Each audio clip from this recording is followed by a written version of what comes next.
Kita panggilin aja dan tepuk tangan yang meriah buat Bapak Dendi Darman dan Hirman Rifano. Mantap. Kapan lagi nih ada satu sofa berdua, ada dua orang ini. Damn. Ini sangat terhormat. Saya Andika Surya, saya belum perkenalkan diri. Yang akan nge-host podcast kali ini. Dan ini spesial loh, makanya sampai ada dua kamera gini kan kita akan rekam dan akan tayang di YouTube-nya Flexcon. Kayak di Beach Club ya. Aja kayak di Canggu ya. Kayak di Canggu padahal di Cimanuk ya. Aduh, damn. Pak Irman. Padahal masih di Bandung ya. Ada mic-nya Pak Irman di situ. Kenapa? Apa kabar? Sehat Pak Irman? Udah on? Tes sangat sehat Kang Dika. Terima kasih ini Cimanuknya sudah menyediakan platform buat kita Ya dong. eksis. Apa yang bukan buat Kang Dika dan Flexcon. Aduh, bisa. Ini openingnya udah langsung malu gini saya. Om Dendi, ini Om, ini Pak Hirman, saya panggilnya dua-duanya Om aja lah, ya. Om Hirman sama Om Dendi. Anaknya Om Dendi satu angkatan sama anaknya gua. Anaknya satu angkatan, tapi kalian satu Iya. angkatan nggak? Satu angkatan. Satu angkatan. Kayaknya kita seangkatan ya, Bro ya? Angkatan. 92 ya? 92. 92 kita. Tapi terlihat sangat skincare-nya apa Om? Terlihat sangat mulus sekali. Olahraga ya? Skincare-nya sederhana enggak? Apa tuh? Air wudu. Ah ya bener sih itu, nomor satu. Jawabannya Skincare-nya air wudhu. Oke. Jadi saya mah nggak akan banyak intro tentang mereka berdua karena kalian tinggal googling aja Wikipedia-nya karena udah tercantum di internet. Tapi mungkin ada beberapa yang nggak tahu, bahkan kayaknya semua yang di sini nggak tahu bahwa dulu adalah Om Hirman adalah tukang jualan karcis Persib dan tape mobil. Benar. Ceritain dikit dong. Tahun berapa Om itu? Itu SMA ya, kebenaran SMA di 20 sini. Oke. Terus waktu itu kelas 1. Kelas 1 ceritanya kurang duit jajan. Ya. Cuma karena nggak bisa gambar, kalau Om Dendi pasti gambar. Ya. Jual gambar. Jual diri nggak mungkin. Yaudah gue jual tip mobil sama karcis Persib. Itu waktu zaman masih kuliah. SMA waktunya SMA, iya. udah mengasah bisnis ya Om. Karena Itu didatengin gitu orang-orang tuh ngelapak apa gimana? yang tap mobil gua kalau bahasa sekarang gua tap in lah. Kalau nggak partneran. Ya, jadi ada sedikit duit jajan, gua masukin ke situ, mereka yang jual. Oke. Kalau yang Persib, gue jadi bandar. Maksudnya bandar kecil-kecilan, teman-teman yang kurang beruntung, gue beli karena gue sekolah siang waktu itu, pagi, kita sama-sama jualan sama mereka. Hasilnya gue bisa nonton pertandingan dan bisa bayarin mereka. Wah mantap Iya. sekali, nice. Jadi kalau teman-teman lihat Pak Hirman sekarang dengan 3 second-nya, dia itu start from the bottom, benar-benar dari tadi jualan tape mobil dan jualan karcis Persib itu mungkin fakta menarik. Untung nggak start from the minus. Boleh tuh quotes-nya start from the minus. Nah tapi dua orang ini ada yang saya lihat ada kalau kepo-kepo sosial medianya persamaannya sama-sama menyenangi motor vintage. Nih sama dia suka ke Batu Karas pakai motor. Pak Hirman keliling Bandung pakai motor, pakai Vespa kadang-kadang. Apa sih yang bikin kalian tertarik sama motor vintage? Kan gampang mogok gitu setahu saya mah, kayak ngurusnya ribet segala macam. Dari Om dulu deh. Kenapa motor vintage? Karena biasanya polisi nggak tertarik. Ya, malas ya polisi. Malas polisi. Soalnya gua motornya kan nggak ada surat-suratnya, mahal kan surat-suratnya. Buang-buang duit bayar pajakan. Gitu ya alasannya ya. Om Hirman? Gue ya, karena gue nggak bisa gambar, ya gue mencintai gambar. Jadi artinya visual ya gue suka. Jadi kalau lihat motor tuh dari visualnya dulu. Visualnya gitu? dulu. Mesin belakangan lah. Mesin belakangan. Performa belakangan. Kalau mogok kan bukan urusan kita, mogok urusan montir. Bener. Iya Tinggal kan? telepon, datang. Iya, urusan kita nikmatin tuh ya, nikmatin visualnya. Udah gitu kalau kurang sehat ya kita bawa ke bengkel lah. Oke. Gitu. Nice. Jadi itu sedikit intermezzo. Karena sebenarnya hari ini kita akan ngobrolin yang agak serius gitu. Kalau kemarin kita sama Pak Nunung ngobrolin brand Expand. Sekarang kita akan ngasih POV ke yang muda. Sebenarnya bikin brand itu masih seksi nggak sih? Nah, jadi kita akan ngasih POV dari para suhu dan yang jam terbangnya sangat tinggi. Tapi di satu interview Om Irman, saya pernah nonton interviewnya, Om Irman pernah jawab kayak gini, lu kalau mau bikin brand itu jangan mediocre, jangan biasa aja. Tolong dielaborasi mediocre itu seperti apa Om, maksudnya Om? Ya, kalau jadi mediocre itu kan rata-rata aja Om Dika. Kalau rata-rata, sekarang gini deh, kita ngelihat dari industrinya dulu ya. Industri mau fashion ataupun mau yang lain, poinnya adalah digitalisasi itu membuat retail ini menjadi booming. Oke. Jadi size itu kan tergantung dari berapa mereka market mengkonsumsi kan. Yep. Dan sementara pertumbuhan penduduk kan nggak banyak. Yep. Jadi sekarang itu per tahun 2024 281 juta penduduk kan. Dan itu nggak nambah banyak. Cuma sekarang retail itu pemainnya 100% lebih banyak daripada kita pas waktu bikin dulu. Oke. Nah kalau gitu berarti kan pembaginya lebih banyak, size-nya sama kuenya. Tapi dibagi oleh banyak player lah. Banyak brand. Apapun loh retailnya. Nah sekarang kalau jadi mediocre kebayang. Berarti kita nggak akan kebagian. Nggak spesial gitu ya? Nggak spesial. Jadi artinya kalau ada 100 ya, 100% dibagi 5, artinya kan rata-rata 20% dapat revenue gitu. Lah kalau sepertinya dari 5 pemain ini jadi contoh 10, berarti kan cuma 10 tuh. Ya. Nah, yang main itu berarti udah turun 50% tuh. Ya. Sales revenue-nya. Yep. Nah, kalau turun 50% berarti kan ada BEP pasti rugi dong. Nah, kenapa harus tidak jadi mediocre? Karena kalau mediocre ya rata-rata ya pasti turunnya 50%. Kebayang. Terus pertanyaannya gimana supaya kita bisa tetap bagus? Ya, naik ke permukaan lah. Ya, naik ke permukaan. Bahkan bisa hijau biru ya bawahnya. Jangan jadi mediocre. Jadilah sesuatu yang beda. Tapi apa sih hal yang Om Irman lakukan supaya di 3 Second terutama supaya tidak menjadi mediocre? Contohnya aja Om. Adaptasi. Dengan tren, dengan zaman. Ya, jadi mediocre itu rata-rata orang melakukannya berarti kan? Ya. Rata-rata orang. Nah supaya kita tidak jadi rata-rata, kita mesti adaptasi.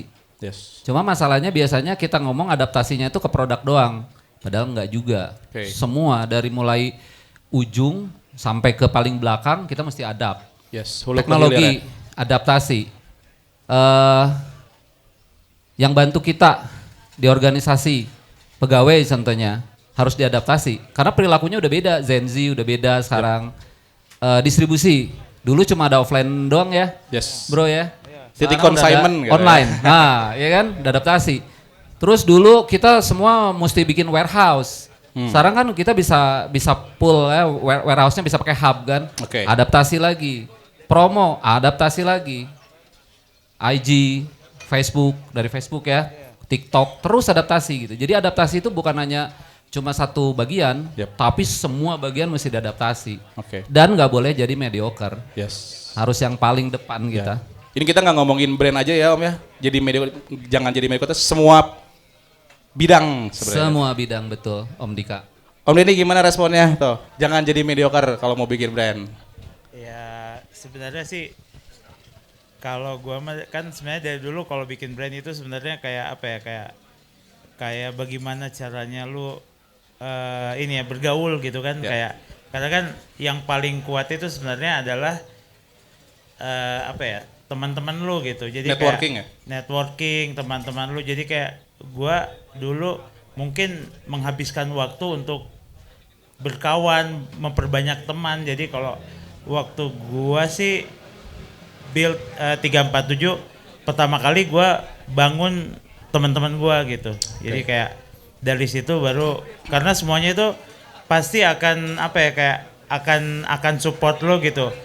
Ibaratnya gini, gue sampai sekarang juga selalu tukeran value sama orang-orang gitu. Kayak gue ketemu lo, Om bikin ini yuk, ayo, karena gue suatu hari nanti pasti perlu lo gitu. Jadi kayak sebenarnya bikin brand itu gue ada proses itu gitu. Jadi kayak nanti kalau udah brandnya udah jadi, udah proses itu tadi baru lebih bagusnya lagi di maintain sama proses tadi yang yang tadi adaptasi Om Ilman bilang gitu. Jadi kayak itu tuh sebenarnya supaya sustain gitu. Kayak kita kan banyaknya udah bikin, udah bagus, nggak sustain gitu karena nggak ada sistem yang nggak dibikin gitu, nggak disiapin gitu. Jadi kayak akhirnya lu bisa lihat lah banyak brand yang udah jadi sampai lu udah tahu tapi lu sekarang nanya brand itu ada di mana ya gitu. Lagi ada di peti emas, peti es gitu, nggak tahu jalan nggak, hilang nggak gitu. Jadi kayak sebenarnya bedanya bikin brand sama jual brand ada dua tahap gitu. Kalau gue bilang mah pertama kali mah udah pasti bikin brand gitu. Bikin brand ya itu tadi kayak lo bagaimana caranya kayak sampai bikin sesuatu pesan lu sampai sama orang-orang gitu. Ya paling tidak teman terdekat lu gitu. Kalau udah kena di hatinya nanti mungkin banyak orang lagi yang kena. Tapi ya itu tadi kalau udah ngomongin sustain ya itu apa ya kayak lu kan musisi gitu kan, lu bikin lagunya keren gitu.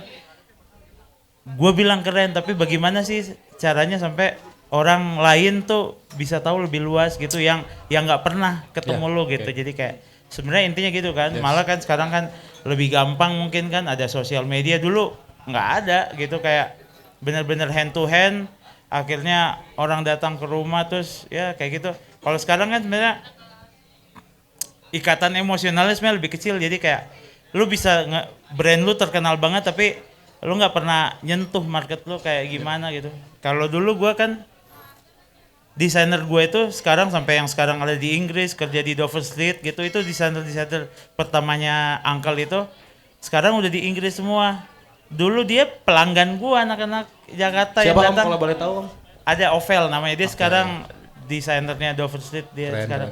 Jadi dulu dia belanja baju terus ngomong-ngomong kan gue yang jual, gue di kasirnya gitu kan. Pas ngomongin sambil nunggu kembalian, gue suka desain gitu, akhirnya jadi ketemu. Dan ya itu yang gue bilang gitu, kayak apa ya, pas prosesnya itu kayak cuman tadinya lu nggak kenal dia siapa, taunya ternyata dia punya sesuatu dan akhirnya jadi kolaborasi sama lu dan jadinya akhirnya jadi keren gitu. Nah ternyata dia di luar aja diakui gitu, berarti kan kalau gua nggak ngomong aja sama dia dulu atau nggak ketemu, gua nggak pernah ketemu orang itu. Akhirnya dia develop produk gue sampai sekitar 5 tahun gitu, baru dia cabut gitu. Jadi kan hal-hal seperti itu. Tapi ya tadi bagusnya kalau udah jadi brand, kan brand tuh berapa tahun ya? Kalau gue bilang sih 5 tahun, kayak orang kawin lah. Kalau 5 tahun udah lulus nggak cerai, berarti lulus. Abis itu 10 tahun nggak cerai lagi, lulus. Umur 15 tahun mungkin kalau ada yang udah pernah nikah 15 tahun di sini, itu udah jadi adik kakak, itu mah udah nggak mungkin cerai gitu. Jadi kayak brand juga gitu, kayak 5 tahun hilang, oh lulus berarti masuk ke tahun 10 lulus masuk tahun 15. Nah sebenarnya ya harus ada tadi gitu, harus ada manajernya lah. Kalau band yang dibangun kan dulu pertama kali lu bikin band mungkin nggak ada manajer kan, kayak mau manggung ya udah kontak gua aja gini. Kayaknya istilah konten kreator juga baru ditemukan 2010-an kayaknya. Iya, jadi kayak sebenarnya banyak istilah baru. Jadi banyak istilah baru dan sebenarnya sekarang cuman bagaimana dia bisa, ya ujung-ujungnya sih banyak faktor yang paling berat di brand itu sebenarnya uang kan. Kalau brand lu bagus tapi duitnya nggak ada gitu, ada kan brandnya bagus tapi dia nggak bisa pegang uangnya, jadi apa ya, kayak akhirnya bensinnya habis tengah jalan gitu, kayak hal-hal seperti itu. Oke, jadi tadi jawabannya cukup, yang saya tangkap ada 2 tadi. Pertama adalah adaptasi dan kedua adalah networking dari, jadi duitnya kalau ini bisik-bisik tapi kedengeran kok. Lucu ya, juga duit, ya mereka ya. Duit penting. Sok, bisa ada yang mau minta duit tuh pengen banyak. Bisa ada yang mau pitching ya, nanti habis podcast aja lah itu malah. Tapi tadi sedikit menyinggung tentang adaptasi, ini adalah pertanyaan saya personal dan mungkin beberapa kawan-kawan yang running brand juga penasaran akan tentang hal ini. Jadi gini, di era pandemi itu kita dihadapkan dengan sesuatu game, mungkin kita sebut aja marketplace lah. Oke, jadi di pandemi kita dihajar dengan misalkan krisis ekonomi, tapi ada satu platform yang datang yang istilahnya nge-support marketplace. Tapi saya ikut running brand juga, kayak makin kesini kok kayak semakin dimonopoli ya gitu sebenarnya. Dulu kan kayak nggak gini, dulu tuh kayak salesnya direct to brand, customer direct to brand tanpa ada perantara dan tanpa ada tetek bengek potongan dan segala macam diskon tanggal kembar seperti itu. Saya pengen tahu dari POV kalian sebagai pemain lama dan juga pelaku gitu, gimana sih kalian menyikapinya dengan tren marketplace? Dari Om Irman dulu. Oke, marketplace ya. Jadi online, offline. Itu berarti distribusi kan? Yep. Jadi saluran distribusi lah. Sebetulnya bagus. Kenapa bagus? Karena saluran distribusi itu berarti media untuk menjangkau konsumen kita. Lah kalau awalnya cuma ada offline aja, berarti kan konsumen kita cuma bisa menemukan produk kita lewat offline. Yes. Lewat fisik lah, physical evidence ada tokonya gitu. Terus tiba-tiba ada online. Berarti ada distribusi baru, berarti konsumen kita bisa menjangkau produk atau brand kita lewat distribusi baru yang namanya online. Nah di dalam online dibagi tentunya macam-macam sekarang. Ada online website, terus marketplace, ada TikTok, bahkan online yang digital lain, contoh seperti jualan di WA dan seterusnya gitu. Berarti itu ada saluran. Makin banyak saluran lebih bagus nggak? Ya lebih bagus, karena kita bisa menjangkau lebih luas lagi sebenarnya. Nah permasalahannya adalah untuk marketplace itu, karena gini, kalau dulu kita dagang ada kayak levelnya gitu, level 1, level 2, level 3, level 4 gitu. Jadi entry barrier-nya nggak segampang ini, Om. Jadi tiba-tiba kita punya ide, tiba-tiba kita bikin produk. Either itu mau cuma 12 pieces gitu, 100 potong, bisa langsung jualan 12 pieces juga gitu. Tanpa harus nyediain tokonya atau nyimpen di mana. Kalau itu kita nyimpen gitu ya. Nyimpen di mana gitu. Nggak lagi bisa begitu, tiba-tiba bisa direct aja tuh, langsung posting, langsung kita jualan gitu. Nah, itu tadi yang menyebabkan semua jadinya mudah dan punya keinginan untuk punya brand di retail manapun, enggak hanya di clothing sebenarnya, mau di kosmetik, mau di banyak hal, semuanya berlomba-lomba untuk bikin brand. Terus yang kedua adalah ada edukasi digital. Itu membuat kalau kita punya informasi, mendelivernya lebih gampang. Ada workshop yang mendorong si pelaku jadinya lebih berkeinginan. Udah ada niat, udah gitu ada modal sedikit, ada kemampuan untuk desain, ada platform yang nerima tanpa banyak syarat, ya. Terus ada yang ngajarin lagi cara bikin brand, ya kan, ini itu dan seterusnya gitu. Sampai vendor pun alamat-alamatnya dikasihin dan seterusnya gitu. Nah itu yang membuat si industri ini jadinya terakselerasi. Akhirnya brand itu tumbuh 100% lebih banyak. Nah tumbuh 100% lebih banyak, medianya ada. Akhirnya kita seperti, mohon maaf ya, dalam tanda kutip jadi bersaing dengan yang kecil, yang gede. Kolamnya jadi terlalu luas ya? Ya, jadi pemainnya terlalu banyak, jadinya genrenya juga terlalu luas dan seterusnya lah gitu. Nah itu yang kita mesti pikirin sebenarnya. Jadi balik lagi ke tadi ya, kalau brand yang tidak mediocre pasti nggak ada masalah sebenarnya. Nggak di ada lautan yang besar itu. Betul. Okay.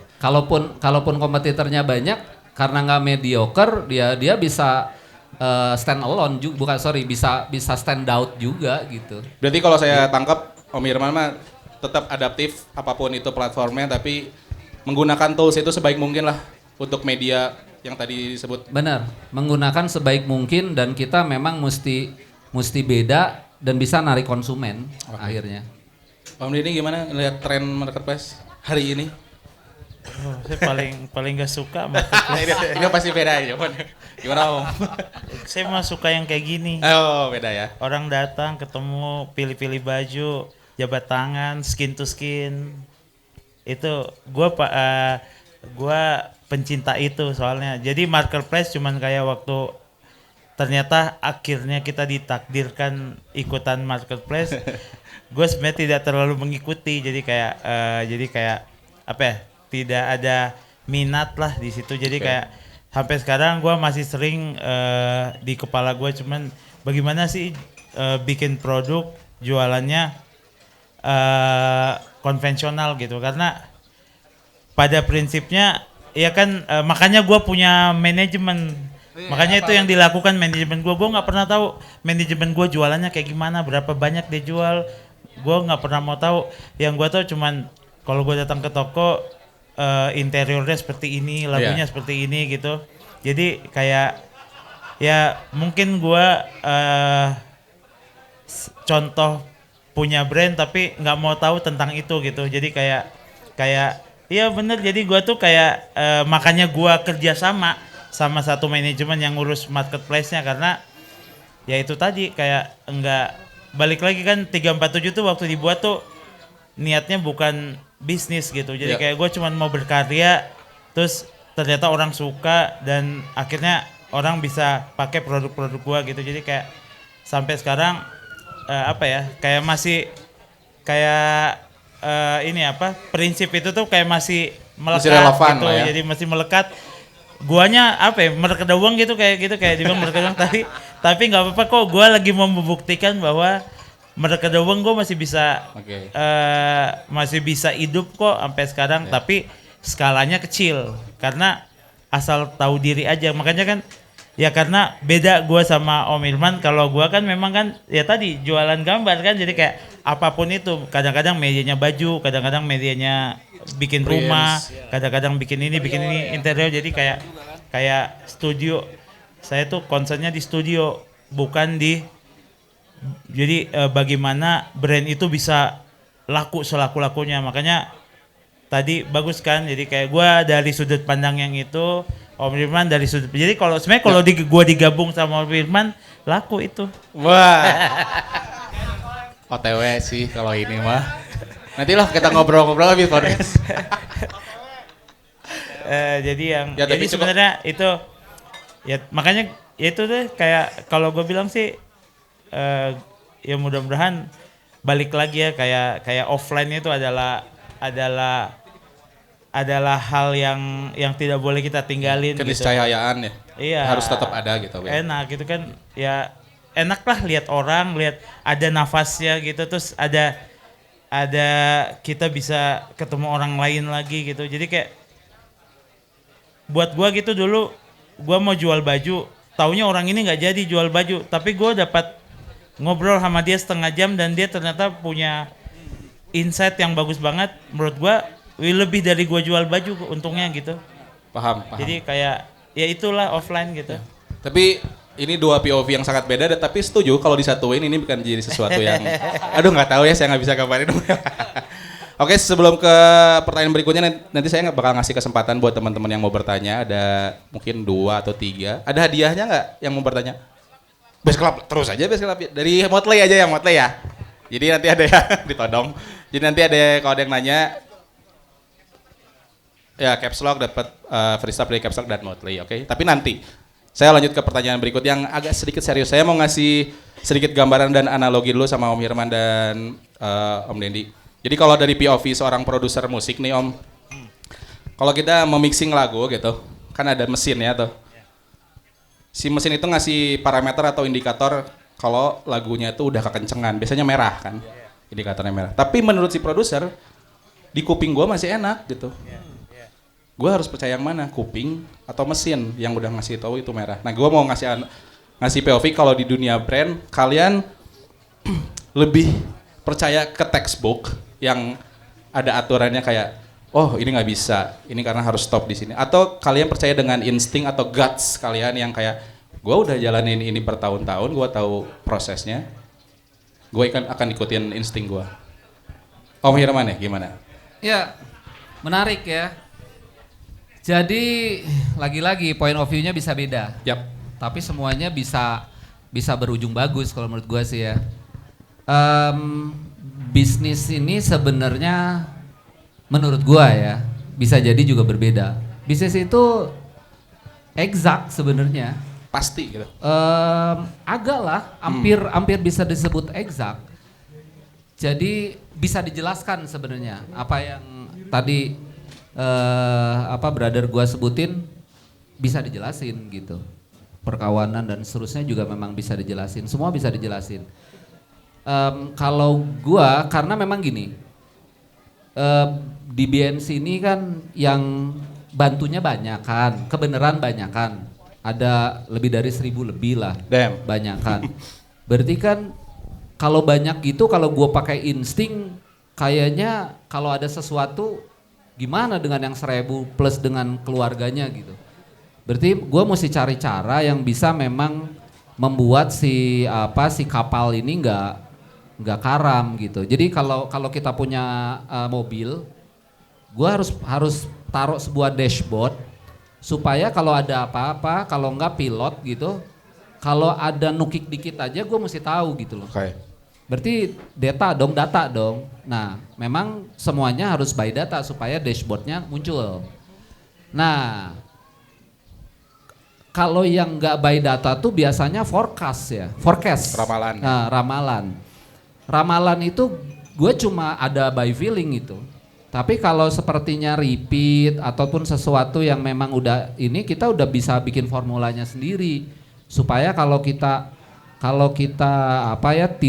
tidak stay di office ataupun 3 bulan 6 bulan, kita udah yakin itu bakal begitu aja gitu. Cuma kalau lu tanya contohnya ini kira-kira 3 tahun nih ya, lu milih ini apa ini, nah itu by feeling tuh itu muncul tuh, wah gue lebih percaya kayak gini deh gitu. Tapi kalau udah jalanin menurut gue harus nge-lead, harus exact, harus data. Karena bisa di A/B testing dulu bro. Okay. Ya apapun gitu. Jadi kalau contoh ya, ini kan seniman Bandung nih ya. Indonesia bukan ya, Bandung. Indonesia malah. Indonesia, gue salah sebut bro. Indonesia deh.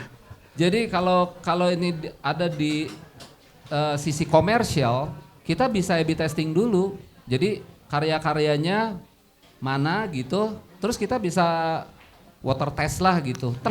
Yep. Mana yang muncul? Oh berarti kita mesti bikin segini. Oh mana yang muncul mesti bikin segini gitu.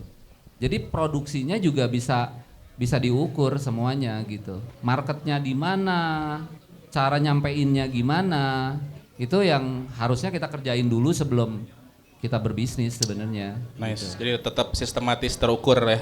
Sistematis terukur, tetapi kalau udah ngomong masa depan ya nggak ada yang tahu ya. Berarti gue mesti pakai feeling juga di situ. Mantap. Gitu. Kalau Om Denny, ini mas saya nggak sabar pasti jawabannya ini nyeleneh nih. Ya kalau suruh pilih band Dewa atau Collapse, gue mah Collapse. Aduh, sebut merek terus ya Om. Collapse pakai feeling, pakai enggak kan? Pakai feeling gitu. Kalau Dewa mah direncanakan. Oke, kebayang Om. Jadi sebenarnya nggak tahu, makanya gue ada 2 sekarang. Jadi tadi sisi yang tadi, tapi paling benar sejujurnya itu yang tadi Pak Irman bilang. Tapi gimana lu menikmatinya? Karena gue kebutuhannya cuma segitu gitu, kayak gue cuma pengen sampai situ aja gitu. Cita-cita gue, jadi kayak gue pengen punya brand, kayak lebih milih dia lebih milih gue nyaman terus sama dia dibanding dia bikin gua kaya gitu. Kemarin tuh itu konsepnya. Jadi udah kagok basah sebenarnya gue jadi kayak My Bloody Valentine disuruh bikin lagu Taylor Swift nggak bisa. Padahal dia punya kans untuk bikin lagunya. Taylor Swift udah minta-minta, ayo bikin lagu sama gua. Gak bisa. Gua teh udah kagok gitu, udah berjanji. Kebayang Om, ini sentuhan yang sangat manis sekali lah. Analoginya Taylor Swift dan My Bloody Valentine. Jadi sebenarnya makanya gue akhirnya punya tetap bijak. Gue punya akhirnya kayak punya keputusan. Oh gue harus bagi 2 badannya gitu. Dan akhirnya gue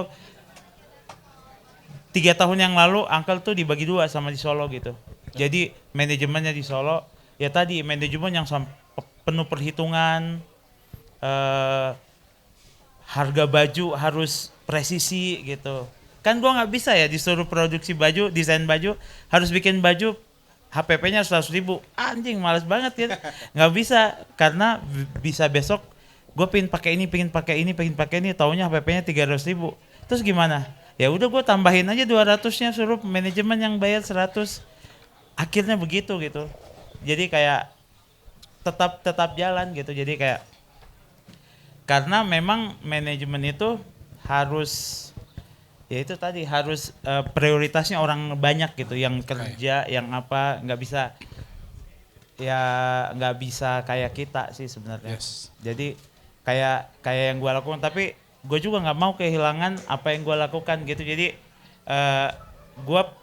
gue tumbuh sama hal ini kan, jadi ya udah biarin aja, kita atur aja gitu. Jadi kayak kita atur aja sampai ya itu formula yang kita temukan sih. Jadi kayak oke, kalau mau terus berjalan kita harus split manajemen sama orang kreatif gitu. Jadi kayak mungkin kayak gitu. Jadi kayak kalau Om Irman tadi dia udah punya semuanya gitu. Jadi dari manajemen baru punya orang kreatif gitu. Susahnya di 347 itu karena berangkatnya bukan dari bisnis. Enggak ada yang pernah tahu. Dulu kan nggak pernah kebayang juga jualan baju, bikin baju gitu. Cuman gue cuman bikin kaos yang gue suka gitu, terus ada orang yang suka dan dia mau beli, terus gue jual yang gue bikin itu gitu. Gue bilang baru padahal itu udah gue pakai gitu. Jadi kayak dan akhirnya gue bilang wah gue nggak bisa kayak gini. Akhirnya gue bikin yang baru, sengaja baru. Jadi kalau pas dia suka ada yang baru kok gue punyanya gitu. Jadi kebayang nggak dari hal-hal itu. Jadi ketika sekarang harus dihitung pasti buat gua berat gitu. Jadi ya mendingan itu tadi ya. Tapi menurut gua kalau tadi sedikit ada kebimbangan dan kebingungan di jawaban Audi, kayaknya mendingan kasih. Tapi kalau gua mah di industri ini memang harus ada sosok seperti Om Hirmannya dan sosok seperti Om Denny. Jadi tetaplah menjadi Dedi Darman aja mah. Iya. Oke. Emang begitu. Begitulah. Nah, sebelum ke pertanyaan yang akan saya lempar ke audiens, saya mau nanya satu hal dulu nih. Jadi kemarin Angkal baru aja ikutan Men's Fashion Week 2024. Dan 3 Second dan Greenlight juga pernah ikutan Paris Fashion Week 2000 berapa ya? Ada yang tahu Paris Fashion Week 2022? Jadi kalau saya lihat itu kayaknya mimpi semua orang untuk runway gitu, bikin fashion show, runway dan segala macam. Tapi kalau menurut kalian berdua itu emang kalian ada arah ke sana untuk menjadi, kan kalau runway atau fashion show kan identik dengan fashion house yang besar, luxury gitu. Sedangkan kita kan istilahnya comes from the street lah gitu. Apakah kalian ada minat ke sana untuk menjadi tanda kutip luxury atau apa gitu? Dari Om dulu deh, kemarin Men's Fashion Week gimana Om ceritanya? Enggak sih, jadi semuanya cuman karena gue di telepon, terus yang nelfon teman gue, terus dia dari Plaza Indonesia, udah apa lu mau nolak apa, semuanya gratis gini-gini.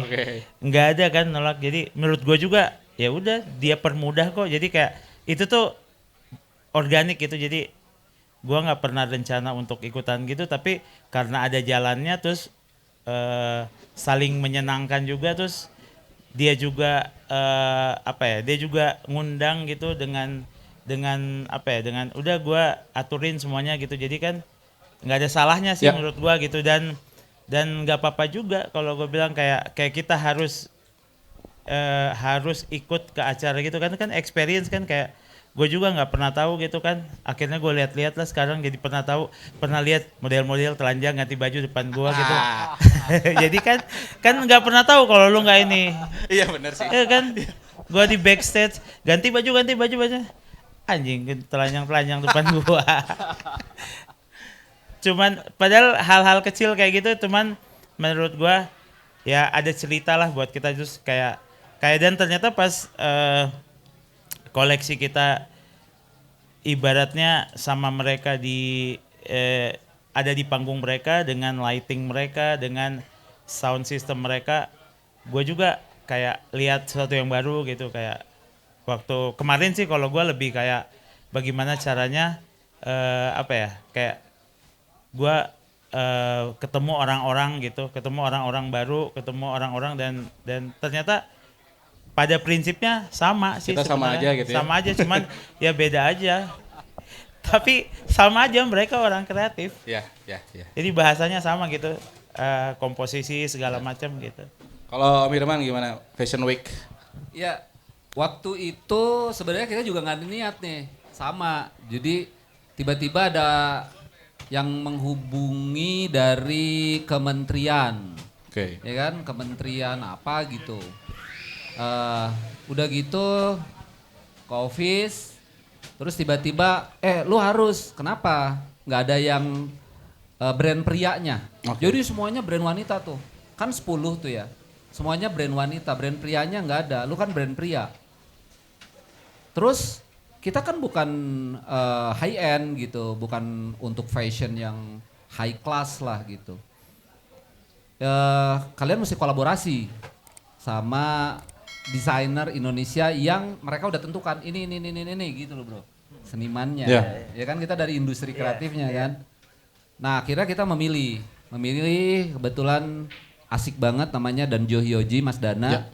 Nah akhirnya produksinya di kita, desain di Mas Dana, jadilah kita ke sana. Tapi kalau mau diterusin ya tentunya kan kita beda industri.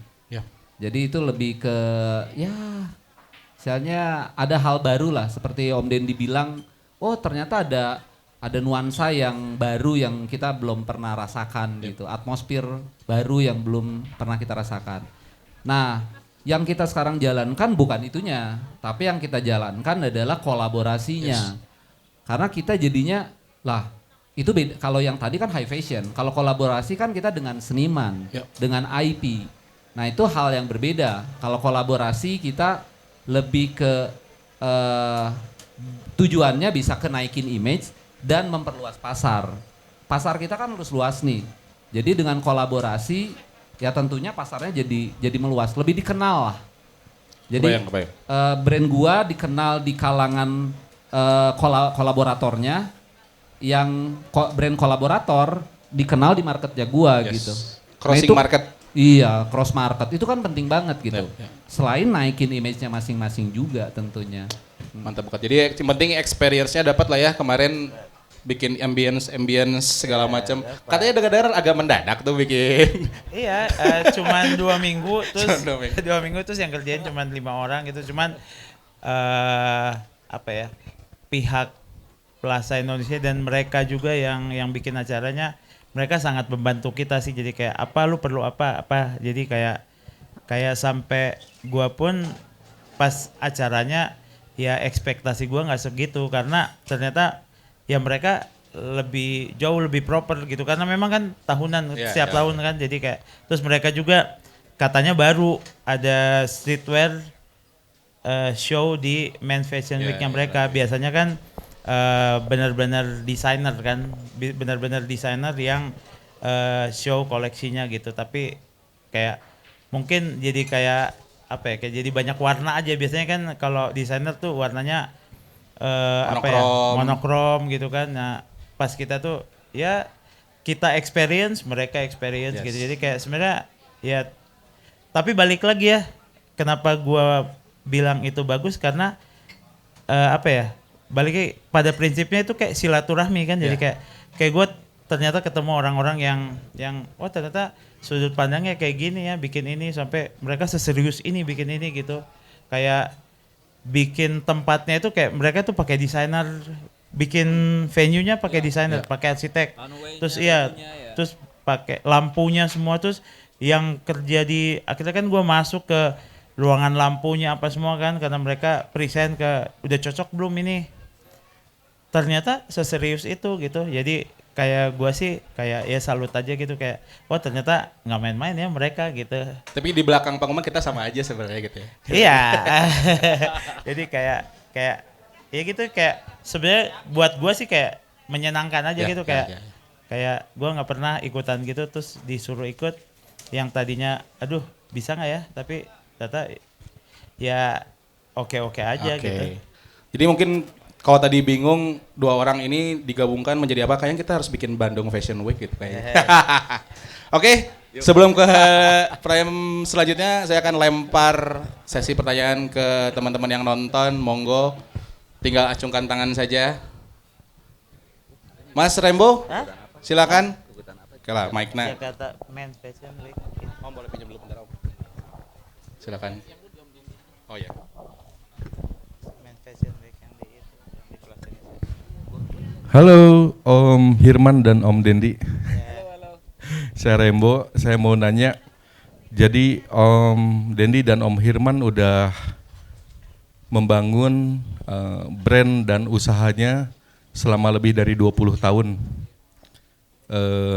Saya salah satu orang yang mungkin ngelihat ya dulu masih kecil, mungkin juga jadi customernya sampai di sekarang. Terus saya mau nanya, Om Hirman dan Om Dendi ngelihat di nanti ketika usahanya mencapai umur ke-50 dan umur 100, artinya udah menjadi legacy. Harapannya dan cita-citanya seperti apa di 50 dan 100 tahun karya yang dibikin dari nol itu. Terima kasih. Mantap. Terima kasih Om Rembo, pertanyaannya hadiahnya bukan base club tapi efek dari The Throne Room aja ya. Gua dulu. Oke, cukup dalam, jadi silahkan dijawab aja Ya, dari garuk-garuk dulu nih. Ya, jadi Rembo ya, Kang Rembo ya. Jadi kalau gua sih ngelihatnya gini, kenapa bisnis bisa jadi sustain, terus bisa jadi legacy? Karena sebetulnya dia dudukin mesti ada value-nya dulu. Jadi contoh sesimpel gini, kalau sebenarnya kita bisnis cuma tok melulu cari duit gitu, value-nya nggak ada, kayaknya itu kayak kering aja gitu, nggak abadi lah. Nah supaya abadi, kalau gua sih dudukin ada value-nya. Jadi value-nya itu ya, makanya si nama PT-nya itu BNC untuk Indonesia. Setidaknya kita berbuat untuk Indonesia deh, dari industri kita gitu, dari yang kita bisa. Nggak mungkin kita ngurusin dari yang kita nggak bisa gitu. Yang kita bisa, setidaknya kita bisa buka bisnis ini, bisa jadi brand yang sustain, bisa istilahnya market Indonesia tuh nggak cuma bisa beli brand luar gitu, tapi harus dong jadi brand Indonesia. Berarti Indonesia harus ada brandnya tuh, yang size-nya kalau bisa nasional bahkan internasional. Nah, BNC untuk Indonesia ini yang membuat value-nya jadi ada. Nah, kalau 50 tahun dia seperti udah punya milestone tuh dia. Jadi udah punya plan 1 10 tahun, plan 2 20 tahun. Nah, brand ini sudah berumur 21 tahun. Brandnya ya, kalau kita bisnis lebih dari itu tahunnya. Nah, jadi pas 50 tahun artinya kita tinggal ngelanjutin aja tuh. Tahun ke-30, tahun ke-40, tahun ke-50. Apa yang sama value-nya? Value-nya tetap sama, harus di situ. Apa yang beda? Adaptasinya. Konsumennya mungkin beda. Kalau kita segmennya atau targetnya 20 sampai 40 tahun contohnya. Berarti orang-orangnya kan beda. Di 50 tahun yang akan datang atau 30 tahun yang akan datang tentunya pasti marketnya pasti beda. Tools promosinya beda. Teknologinya beda. Orang yang bantu kita di office juga mungkin gue udah gak ada kali 50 tahun. Lagi mudah-mudahan aja panjang umur gitu. Panjang bisa umur, amin. Tapi kalau enggak pun yang gue bisa bayangin adalah sebenarnya value-nya yang sama. Value-nya sama, orangnya boleh beda, customer-nya beda, tool promosinya beda, marketplace-nya pun mungkin bentuknya berbeda. Itu nggak ada soal buat kita. Tapi kita pengen nge-legacy value bahwa hey harus ada brand nasional di Indonesia. Hey harus ada brand yang tumbuh kembang di Indonesia dan itu adalah orang kita gitu. Itu poinnya sih sebenarnya. Gitu loh nice. Pak. Mudah-mudahan terjawab. Kalau Om Dendi mengenai legacy tadi 50 atau 100 tahun mendatang. Sebenarnya sih legacy yang paling ya gue sih berharapnya cuma jadi sejarah aja gitu, jadi kayak cerita gitu, kayak oh dulu anak-anak dulu tuh brand dibuat di Bandung tuh dari kecil sampai bisa besar gitu. Tapi gua nggak pernah tahu kan karena dari dulu juga memang settingan brand gua memang kan agak beda sama Om Irman kan, jadi kayak Om Irman punya 1.000 loh pegawai, gue cuman pegawainya 7 sampai sekarang. 7 tapi maung semua. beda. Tapi semuanya ini jadi kayak apa? Jadi apa ya, kayak selama kita berkarya tuh pengennya bikin cerita aja terus gitu, mudah-mudahan jadi inspirasi, mudah-mudahan juga karena gue juga kan bikin ini tuh ada sebabnya, kayak gue terinspirasi dari siapa waktu itu, terus bikin kayak gini jadi kayak mungkin kesana-sananya nanti si sejarah ini yang bisa jadi apa ya, jadi kayak trigger buat generasi selanjutnya gitu, karena nanti pasti udah beda banget apa yang akan terjadi gitu, kayak apa ya, kayak brand tuh akan kayak gimana gitu, tapi triggernya tuh sama pasti, jadi kayak bisa kok dari gini gitu, dari bikin ini dari kayak gini aja bisa gitu kan. Zaman dulu tuh kayak gimana ya bikin brand, kayak susah banget gitu, bikin tas bikin apa gimana ya, itu kayak perusahaan besar, karena zaman dulu kan memang perusahaan besar yang sanggup buat kayak gitu, tapi kan mungkin dari 347 sampai sekarang ini terus berproses sampai anak-anak Bandung bikin brand, akhirnya jadi vendor pun jadi ekosistemnya terjadi gitu, kayak sekarang tuh lu enak banget bisa bikin brand 3 biji juga dilayani nama vendor gitu, karena ekosistemnya udah jalan, karena vendor sekarang pun banyak yang gue bantuin dia deh, takutnya dia jadi besar gitu, mungkin dia akan menafkahi gua gitu, jadi kan sebenarnya itu ya, jadi kayak mudah-mudahan nanti kesannya orang tuh kayak asal ada sikap kayak gue pengen punya konsep ini, asal mau dijalanin aja harusnya bisa gitu. Sebenarnya prinsipnya sih gitu, jadi kayak jawaban yang sangat filosofis dan insightful dari Om Irman dan Om Didi. Tepuk tangan dulu lah buat mereka berdua. Gile. Jam berapa sekarang? Oh, masih ada waktu lagi. Oke, kita lanjut aja ke pertanyaan berikut. Jadi kalau mereka berdua udah pasti jam terbang tinggi dan nggak diraguin lagi lah. Tapi pertanyaan saya adalah, pernah nggak sih kalian mengalami fase capek repetitif mengulangi hal yang sama, ngurusin brand gitu misalkan contohnya. Kalian jenuh dengan industri ini, terus pertanyaan berikutnya adalah gimana kalian supaya back on track lagi? Pasti kan ada tuh masa-masa repetitif, mengulangi hal yang sama, terus ada fase kejenuhannya gitu. Gimana kalian untuk kembali lagi ke jalur menjalankan bisnis gitu? Om Didi ada gak? Harus, kalau nggak mau bosen paling enak naik roller coaster. Jadi perusahaan tuh harus, misalnya sekarang nih clothing lu lagi jaya, harus ada masa-masa nggak jayanya gitu. Oke, nice. Masa-masa anjing ini abis duit gua gini, terus lu bangkit lagi. Sebenarnya itu, tapi kalau lu kayak jaya terus kayaknya jadi akan bosan. Flat gitu ya? Flat. Jadi kayak gua suka bikin masalah sih, jadi kayak gue nggak punya masalah di sini, gue cari masalah lain gitu, kayak biar ini aja dinamis ya, biar dinamis. Rekening juga pasti dinamis kan gitu, naik turun. Terus apa, macam-macam lah. Kemarin aja gue bikin masalah, collab sama brand Bandung, taunya gue dipanggil polisi, goblok sih eta. Sebentar. Apa nih? Oh, nanti gue. Oh nanti off the record ya, oke, nice.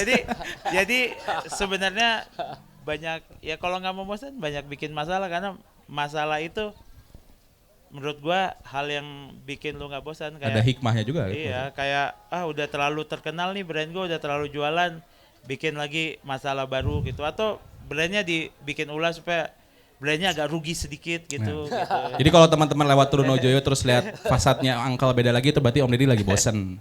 Dulu Uncle itu tiap 3 bulan diganti. Display interior ya? Semuanya diganti karena yang suka aja gitu, kayak nggak ada masalah gitu. Terus sampainya Uncle pernah punya utang banyak banget gitu, banyak banget lah, gua lebih dari jari gua gitu. Itu juga off the record aja ya. Tapi nggak apa-apa, menurut gua itu keren banget. Masalah gua bisa lewatin itu apa ya, kayak jadi pertanyaan lu, mungkin kalau nggak ada masalah itu gua udah bosan kali urus Uncle, kayak mending gua urusin yang lain gitu. Tapi karena ada itu nggak bisa nih, harus diurusin. Kayak apa ya, kan masalah kan, tapi pas lepas dari masalah itu hidup lagi gitu. Yap, betul. Coba kalau anak lu baik-baik aja gitu ya. Mana terame ah. Jadi kurang lebih paham lah maksudnya ya. Kan tadi lu ngomongin bosan apa nggak bosan kan? Benar. Gitu. Ya itu aja sih, jadi kayak. Oke, kalau Om Irman, apa yang kalau ketika menghadapi fase kejenuhan apa yang Om Irman lakukan supaya back on track? Iya. Ini memang benar-benar dari point of view yang berbeda banget ya. Menarik. Jadi, tapi. menarik. Yang tadi Om Deddy bilang emang gitu adanya juga sih. Jadi sebenarnya kalau kita ngomong bahwa kita mau bosen, nggak bosen juga karena memang semuanya adaptasi jadi berubah-ubah lagi gitu. Datanya rubah-rubah lagi gitu ya. Terus juga masalahnya memang beda-beda lagi juga gitu. Jadi masalah yang dulu sama yang sekarang tuh tipenya beda gitu loh. Jadi itulah yang mengasihkan kita bahwa kita ngutak-ngetik suatu challenge lah. Kalau kita sebut challenge, saya masalah gitu. Ada challenge baru lagi, Nah itu yang kita jadinya seneng aja gitu. Selain value juga ya, value balik lagi value karena ya itu tadi gitu, ada tanggung jawab di belakang kita yang kita mesti urusin lah. Itu satu. Yang kedua, kalau masalahnya kata Om Dendi tadi sama aja, bener itu bisa boring gitu, bisa bosen. Tapi karena memang masalahnya beda-beda, jadi sebenarnya masalah tuh nggak perlu dibikin juga gitu. Masalah tuh tiba-tiba aja datang dan beda-beda.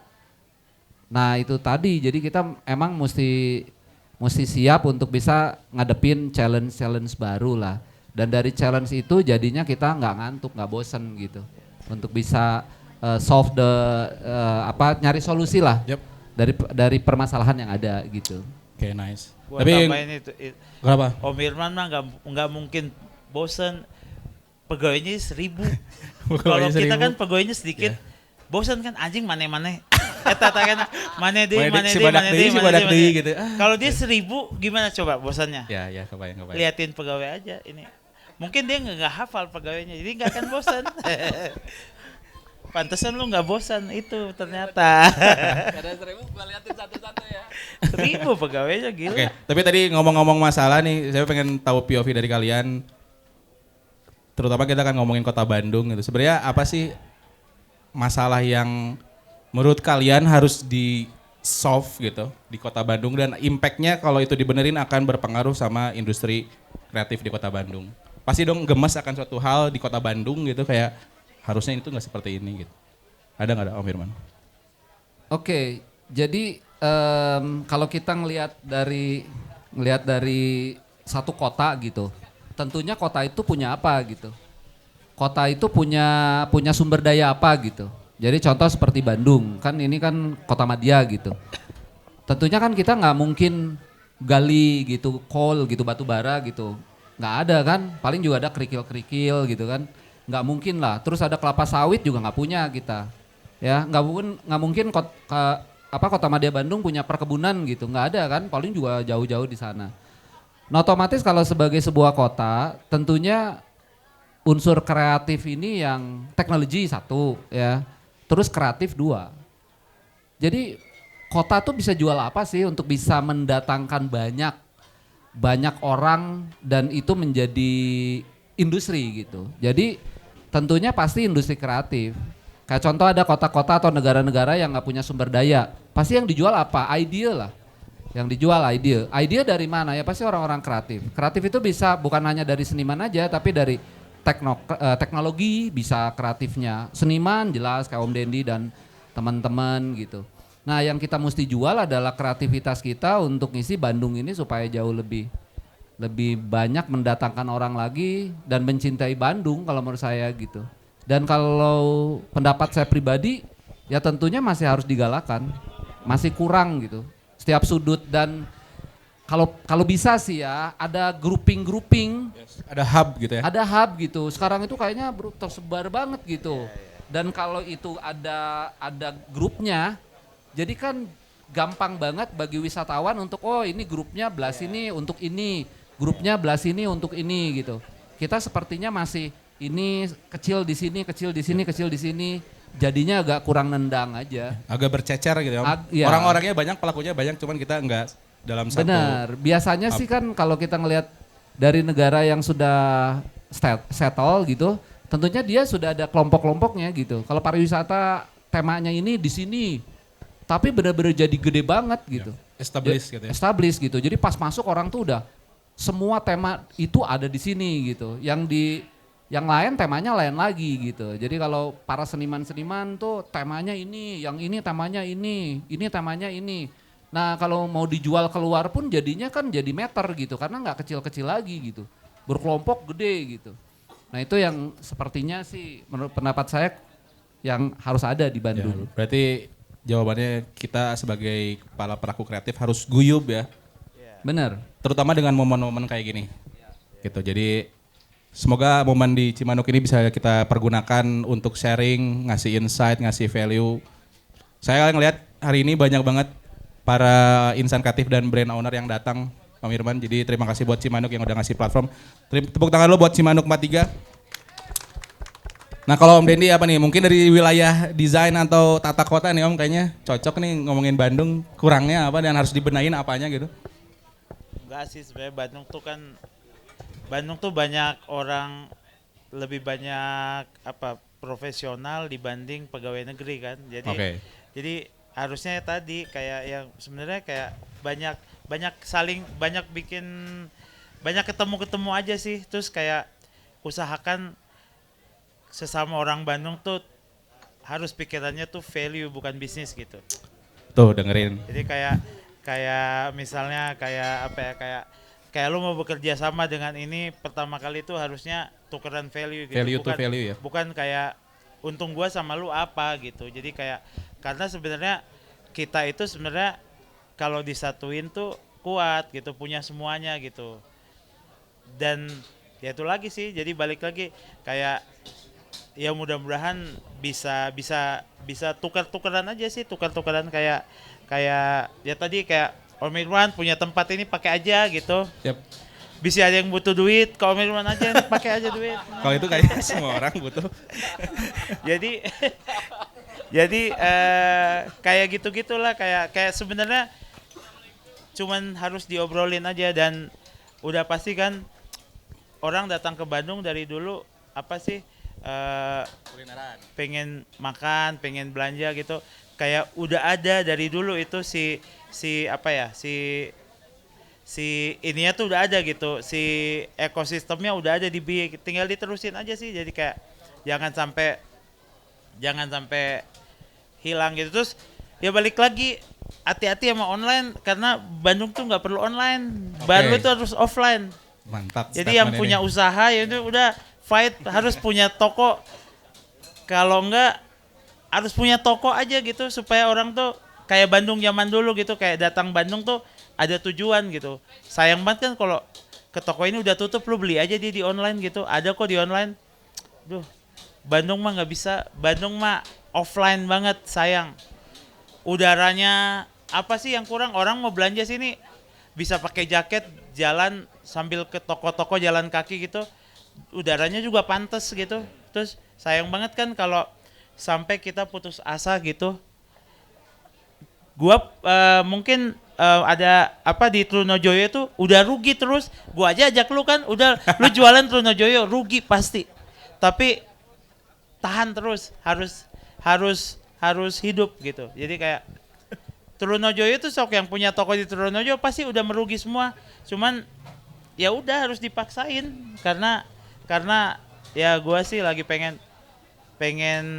kalau mau menyelamatkan Bandung, offline-nya jalan semua, paksa. Yes. Dipaksa aja, kayak bikin aja apalah caranya sampai bisa. Gua sampai dari mahal banget, sempat akhirnya gua tawar kok itu toko sampai dia bisa murah gitu. Ternyata ada jalannya gitu. Susah ya, masa gua harus tutup Trunojoyo cuman gara-gara udah jualan offline, aman kok jualan offline. Makanya buat yang punya brand yang udah offline-nya udah menggila di online, buka offline lah. Kita ramaikan lagi. Ya bener. Yo Fadli, buka offline ayo. Tadi awas lu jual-jual online. Online itu orang Amerika itu. Mimpi buruknya orang Amerika. This is Indonesia, not USA. Kalau di Bandung muncul lagi semua offline, wah udahlah. Pasti nasional datang sini lagi. Yes. Kan banyak tuh, ada makanan, pakaian, kita tuh punya semuanya gitu, cuman beli makanan di online, beli pakaian di online. Kumaha tuh? Jadi setan atau semuanya hantu semuanya. Oke, tapi tadi jawabannya ini sama nih. Kita harus sering bertemu, berkumpul. Mungkin kalau ke Om Irman tadi kita bisa bikin sesuatu yang lebih established buat orang yang datang ke Bandung. Tapi jawaban tadi sama banget dengan spirit dan marwahnya si FlexCon nanti di main event di PVJ tanggal 4 dan 6 Oktober karena kita pengen mengumpulkan semuanya, nggak cuman audiens, nggak cuman customer tapi brand ownernya ngumpul di situ. Kalau bisa mah ownernya jadi shopkeeper dulu lah sehari gitu. Oke? Online atau apa? Offline gitu. Online mah cukup Tinder aja udah. Kiranya. Kalau Tinder boleh offline, boleh offline. Oke. Boleh online. Sebelum pertanyaan berikutnya yang sesi terakhir, kita kasih kesempatan berapa lagi Ki? 2, 1? 2 orang, 2 pertanyaan nih dari Fadli nih. Sikat. Cek. Halo Om Dendi dan Om Hirman. Kenalin, nama saya Fadli. Kebetulan saya juga pelaku di industri clothing gitu. Dan om-om di depan tuh salah satu inspirasi saya dalam mengembangkan brand. Nah, tepuk tangan buat Om Dendi dan Om Hirman. Nah, kan kata Om Dendi harus punya offline store nih. Kebetulan aku udah punya nih di Bandung. Tapi aku ngelihat Om Hirman punya banyak toko nih, bahkan 100 lebih toko. Nah, aku tuh ke depannya pengen punya toko di kota-kota lain.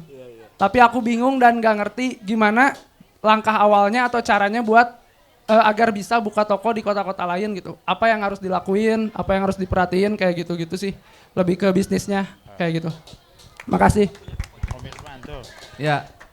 Terima kasih Fadli. Nanti kamu dapat 1 botol parfum dari Sanubari.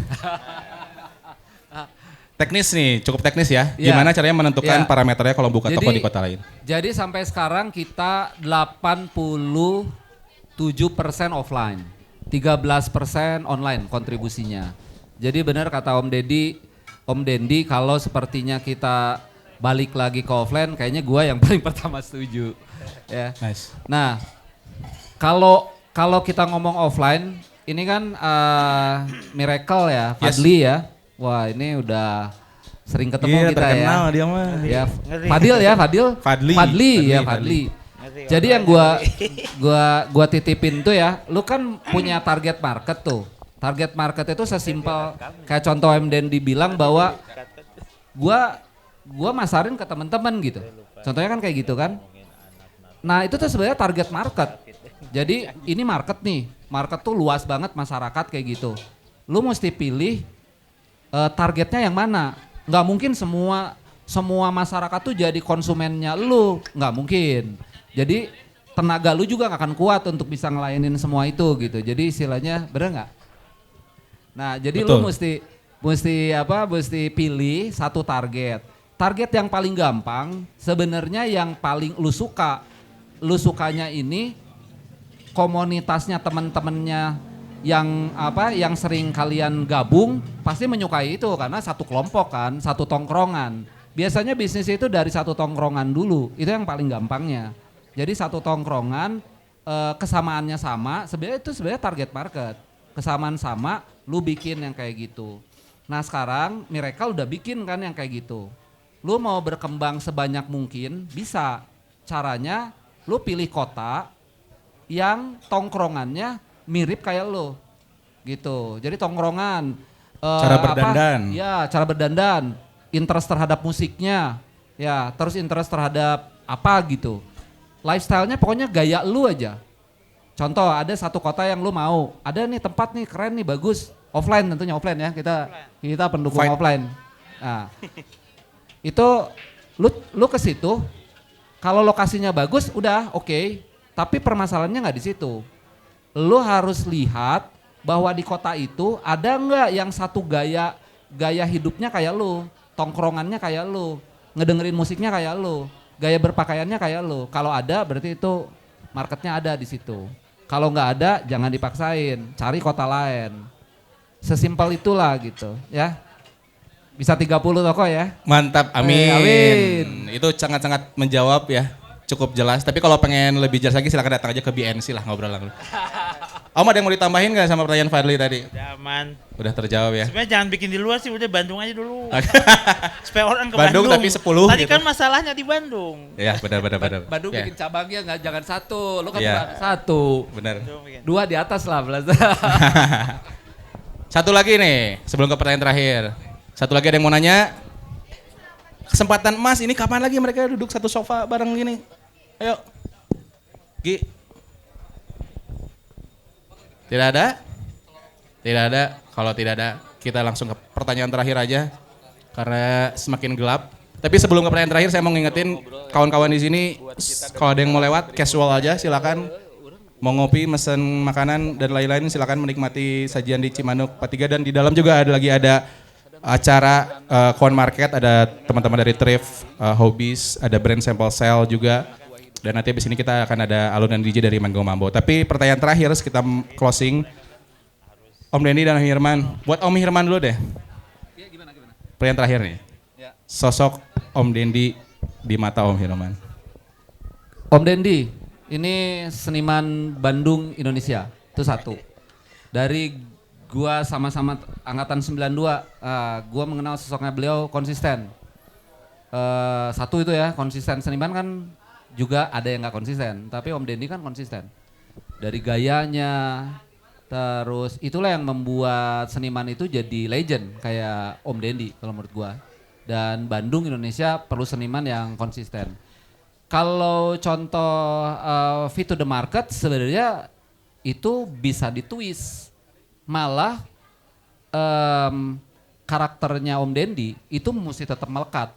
Karena kalau dia luntur, jadi uniqueness-nya udah hilang menurut gua. Gua suka salah satu seniman Bandung yang gua respect itu tentunya Om Dendi. Kenapa? Karena Om Dendi ngejaga banget karakternya dia dari mulai gua kenal karyanya dia, ya, kenal secara pribadinya sampai sekarang, ya inilah Om Dendi. Karakternya begitu dan gue suka karena jadi beda dengan yang lain. Itu loh. Nice. Sekarang giliran Om Dendi nih. Oh, kalau Pak Hirman, sosok Pak Hirman di mata Om Dendi. Pak Hirman itu contoh bahwa dari brand bisa segede itu gitu. Jadi kayak jangan kalau mau lihat benchmark untuk di Bandung bisa contoh beliau. Jadi kayak ternyata pilihan lu mau kaya banget dia udah buktikan kok. Bisa ya. Bisa. Jadi benchmark clothing itu kalau mau lihat dari segi suksesnya, sukses dunia boleh pakai benchmark beliau karena bisa dilihat lah kayak punya pegawai banyak, sustain, bisa kebayang nggak? Gua mah pernah sempat kayak mau telepon dia, gimana lu punya pegawai sebanyak itu ada COVID gitu, hebat kan? Maksudnya 1.000 orang loh harus dibiayain, COVID tuh nggak cepet. 2 tahun. Gua aja kayak wah ini kalau ditambahin lagi berapa tahun, ampun ini gitu. Tapi ya harus tepuk tangan 1.000 orang lebih selamat COVID. Jadi itu benchmark. Ya gua kalau nggak usah ditanya lah, dari sukses udah sukses. Jadi boleh buat yang pengen sukses seperti apa, benchmarknya udah ada nih. Ada beliau. Kalau lu mau lebih gila dari dia, tanya aja dia tiap hari harus gimana. Tanya beliau gimana. Bisa lebih gila loh. Karena udah bisa ini kalau Peggy Go juga mau collab tinggal dibayar sama dia. Benar. Kayak jangan Peggy Go atau yang lain yang lebih Taylor Swift lah, Taylor Swift. Bisi. Tapi ini saya jadi 7M nambah pertanyaan. 7M. Pak Irman, saya jadi nama satu pertanyaan lah. Ini kayaknya di depan ini brand owner semua. Kayak di dalam juga ada. Tadi sempat ke-mention masa COVID yang cukup lama. Tentunya kita sebagai yang running brand harus punya mitigasi lah. Amit-amit kalau kejadian lagi nggak mau banget sih, nggak mau keulang. Cuman apa yang lu lakuin pada waktu itu? Oke. Satu, kalau gua berusaha nge-lead perusahaan itu karena ini perusahaan bisnis tapi kebetulan industrinya kreatif, ya kan? Kreatifnya tetap harus di depan, tapi hitung-hitungannya juga datanya harus di depan juga tentunya karena ada resiko ya 1000 lebih itu yang kita mesti pikirin. Pertama gua nge-build atau nge-develop bisnis itu bisa disebut hampir tanpa pinjaman. Jadi kok bisa sih gitu scale up tanpa pinjaman? Saya kan kalau kita mau gede berarti kita mesti ada duit kan untuk ngegedein. Gimana caranya supaya ada duit? Ya mesti untung. Kan aneh banget di mana ada orang ngomong gua mau scale up tapi sementara bisnisnya sendiri nggak untung. Loh, scale up itu syaratnya adalah mesti untung dulu. Kalau untung ada duit dong, ada modal untuk bisa ngegedein. Nah, itulah yang kita jaga bahwa kita kondisi perusahaannya sehat pada saat itu.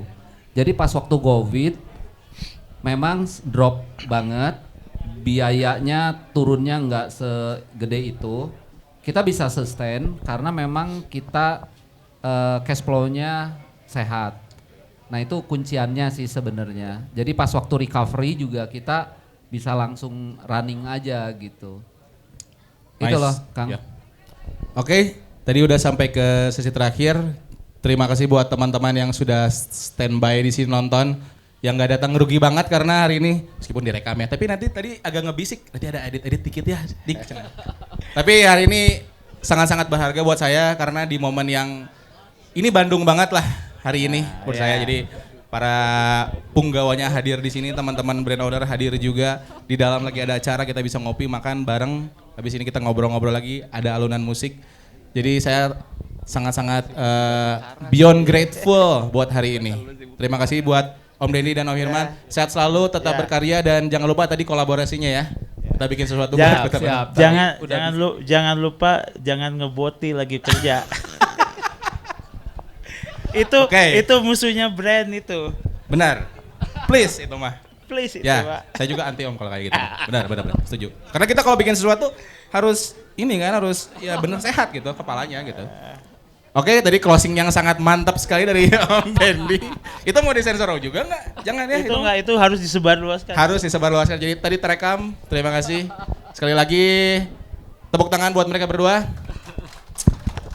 Hari ini hari kedua Corn Market, besok masih ada 1 hari lagi dan setelah itu nanti kita 4 dan 5-6 Oktober akan bikin event di Paris Van Java. Kita akan merealisasikan apa yang tadi kita obrolin bareng Om Hirman, Om Dendy dan saya pribadi.